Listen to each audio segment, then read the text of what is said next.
ادھر دیکھو تمہارے بغل میں آپ کے نسوانی آواز میرے پہلو سے آئی تھی۔ میں نے ڈرتے ڈرتے گردن موڑ کر دیکھا، وہ پوری طرح کمبل میں لپٹی تھی، اس کا صرف سر کمبل سے باہر تھا، ہلکی روشنی میں اس کی آنکھیں چمک رہی تھیں۔ میں چھلانگ لگا کر بستر سے کود گئی اور پھٹی پھٹی نظروں سے اسے دیکھنے لگی۔ ریشمی سیاہ بالوں والی بلی انسانی آواز میں بول رہی تھی، وہی بلی جسے میں نے خواب میں دیکھا۔ اور میرا باس زرغام، وہ کیا بلا ہے؟ ابھی میں سوچ رہی تھی کہ وہ بلی بول پڑی، ڈرو مت، میں تمہاری دوست ہوں، باس کے متعلق تمہیں بتانا چاہتی ہوں۔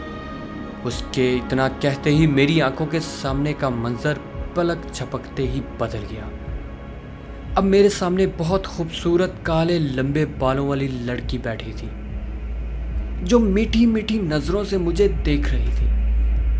صحیح معنوں میں اس وقت گم ہو چکی تھی۔ اب مجھے اپنی حماقت کا احساس ہوا۔ مجھے اسے اٹھا کر گھر کے اندر لانا نہیں چاہیے تھا۔ یہ کوئی پراسرار معاملہ تھا جس میں میں پھنس رہی تھی۔ گھبراؤ نہیں، میں تمہیں کچھ نہیں کہوں گی، آؤ میرے قریب بیٹھ جاؤ، میرا نام پری ہے۔ اس نے اپنا ہاتھ میری طرف بڑھایا۔ خوف کی زیادتی سے میری آواز حلق میں ہی دب گئی۔ اس نے آگے ہو کر میرا ہاتھ تھام لیا اور مجھے پھر سے بیڈ پر بٹھا دیا۔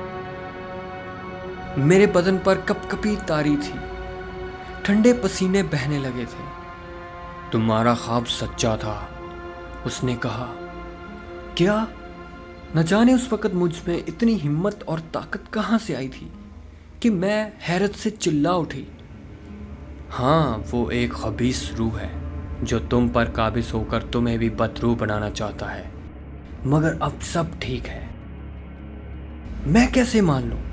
میں نے ہکلاتے ہوئے اس کی سبز چمکیلی آنکھوں میں دیکھا۔ اس نے خفگی سے مجھے دیکھا تو میں اجل سی ہو گئی اس کے ایسے دیکھنے پر۔ یہ گندی طاقتوں کا ٹکراؤ ہے جس میں وہ تمہیں استعمال کرنا چاہتا تھا۔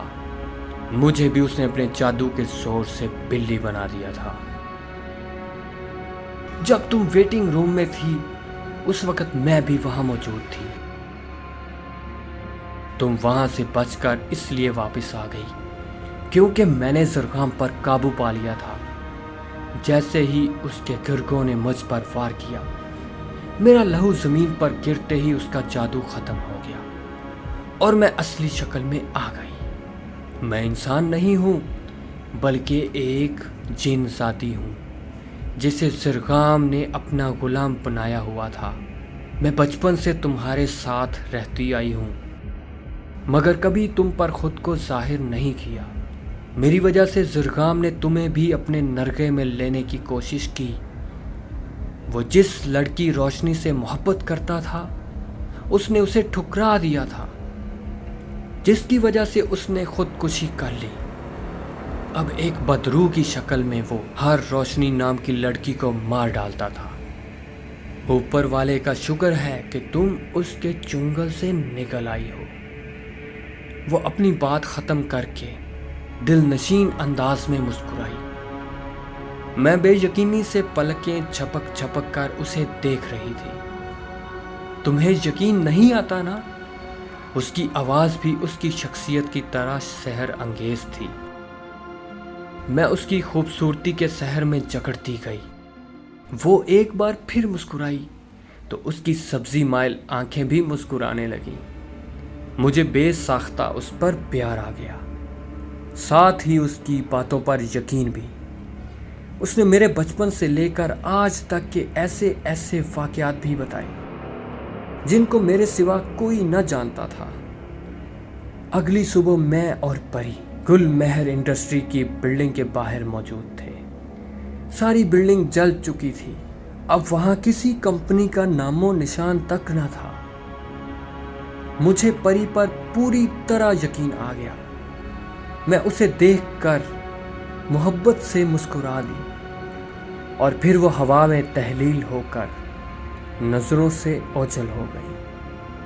ہمارے چینل کو سبسکرائب کریں اور بیل آئیکن کو ضرور پریس کریں۔